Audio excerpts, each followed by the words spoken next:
I'm Rachel Zegler. And I'm Andrew Burnap, and we're from Disney's Snow White. In anticipation of our film releasing this March, we'll be testing your knowledge on this beloved classic. Let's get started. When the studio announced a live-action revamp of Snow White, they pitched it as a bold fusion of respect and reinvention. But this wasn't just another remake. This was the film. The one that launched Disney's empire. The first animated feature in American history. A sacred icon of innocence and wonder. So rebooting it, that was no small gamble. With confidence, and maybe a bit of arrogance, they cast Rachel Zegler as Snow White and Gal Gadot as the Queen. On paper, it looked like a slam dunk. New blood meets A-list villainy. But behind the polished press releases, things weren't as picture-perfect. Mirror on the wall, who is the fairest of them all? Famed is thy beauty, majesty. It wasn't just a fairy tale. It was a manifesto, one that championed independence over romance, leadership over longing. Rachel Zegler, fresh off West Side Story, wasn't just playing a role. She was the face of a new generation of stars, unafraid to wear their values on their sleeves. Different approach to what I'm sure a lot of people will assume is a love story just because we cast a guy in the movie, right. Andrew Burnap, great dude. Yep. It's really not about the love story at all, which is really, really wonderful. All of Andrew's scenes could get cut, who knows? It's Hollywood, baby. She said that the movie was basically about a prince stalking Snow White. The story promised growth, self-determination, ideas that matched the studio's progressive messaging. But the clash? It wasn't just about innovation versus tradition. It was about shattering a delicate balance Disney had hoped to maintain. What started as a minor PR slip quickly spiraled into something much uglier. Brown, a spicy Latina with skin as white as snow. Fused to keep her fat mouth shut. Disney's Snow White was essentially a box office dud.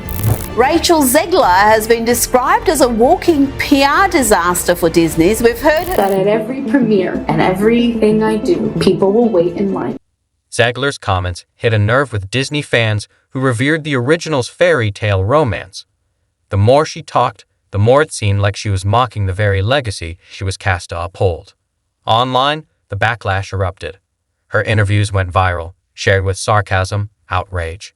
Social media was flooded with calls to boycott the film. Every word she uttered became a headline, stoking the flames further. The toe-curlingly terrible live-action remake has bombed so hard at the box office that even Paul Tassi had to admit it. This is really a bad movie, and I apologize to Walt Disney himself. I'm sorry. Caught in the crossfire, Disney began to backpedal. The hype faded. Interviews stopped. Appearances were mysteriously scrapped. Behind the scenes, things unraveled faster than the public knew. Enter Gal Gadot. Cast under the assumption that she was joining a bold yet balanced retelling of a classic, she reportedly grew increasingly frustrated, not just with the film's direction, but with her co-star, Rachel Zegler. The tension wasn't just creative, it was a clash of philosophies. Gadot saw the evil queen as a role for grandeur and elegance, a performance of poise and gravitas. Zegler, on the other hand, seemed determined to load every scene with political weight, inserting social commentary into every line, every look, every moment. Mirror on the wall, who's the fairest one of all? Instead of creating a gripping on-screen rivalry to fuel the film's tension, their clashing ideologies and personalities reportedly led to strained exchanges and emotional distance. The studio tried to force camaraderie off-camera, but it was all in vain. The breaking point? A studio event meant to showcase solidarity between the two stars. Zegler, however, refused to attend, citing personal disagreements with the event's political message. Her absence didn't just highlight the divide, it sent shockwaves through an already fragile production. From there, things spiraled. Marketing photo shoots intended to capture light-hearted chemistry turned stiff and uncomfortable. Forced smiles, low energy. Photographers struggled to get a decent shot. The tension seeped into press junkets too, culminating in a dramatic walkout after a fiery disagreement over Gadot's conduct on set. We're assuming that Rachel and Gal did not get along because obviously Rachel has promoted Free Palestine. Gal obviously is Israeli and is Jewish and has spoken out on behalf of the hostages. So politically, it seems they're in opposition. Insiders described a set filled with long, silent days where tension hung in the air. Behind the scenes, staff struggled to maintain peace. But the creative environment had soured so much that reshoots became routine, not for missed cues or technical issues, but because the chemistry between the leads had evaporated.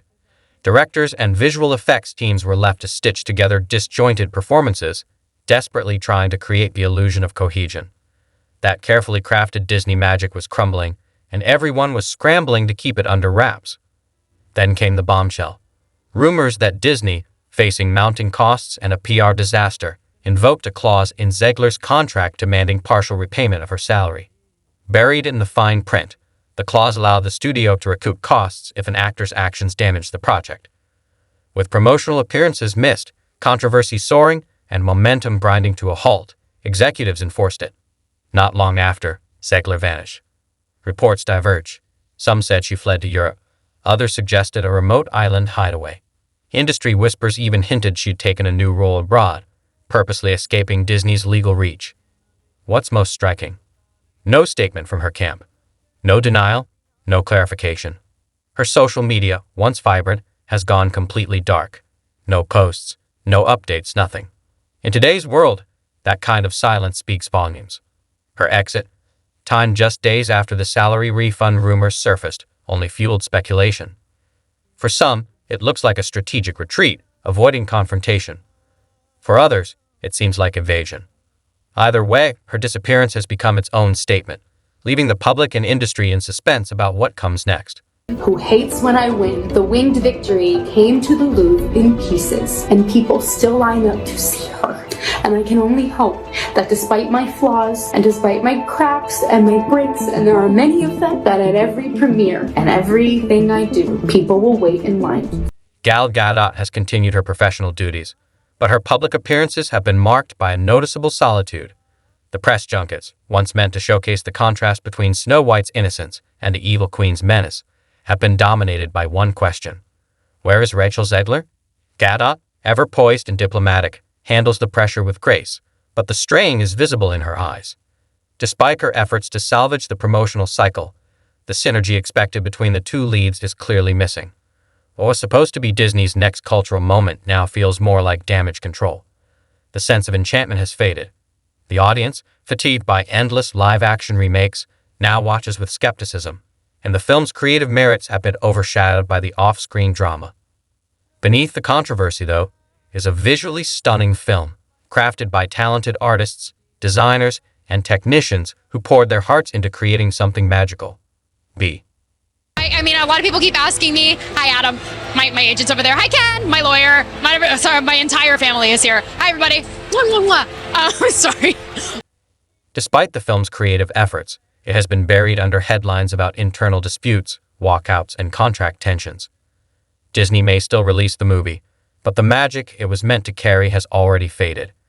Industry whispers suggest a scaled-back rollout, with a limited theatrical release followed by a quick transition to Disney+. The marketing campaign has been toned down, and there's no appetite to revisit the PR disaster. What was meant to be a bold, progressive fairy tale revival has turned into a celebrity tabloid saga. Disney's strategy has backfired, and instead of pushing forward with optimism, the focus is now on damage control. The film, once seen as a celebration of reinvention, has become a symbol of discord between actors, the studio, and fans. Rachel Zegler, once positioned as Disney's future, now faces a career at a crossroads. Gal Gadot, though professionally composed, carries the shadow of this chaotic chapter with her, and the story of Snow White. It's been overshadowed by a modern fable of corporate missteps and fractured visions. In the end, this isn't just a movie. It's a cautionary tale about a machine that lost control. The real question: can the film succeed despite the chaos, or is the magic lost for good?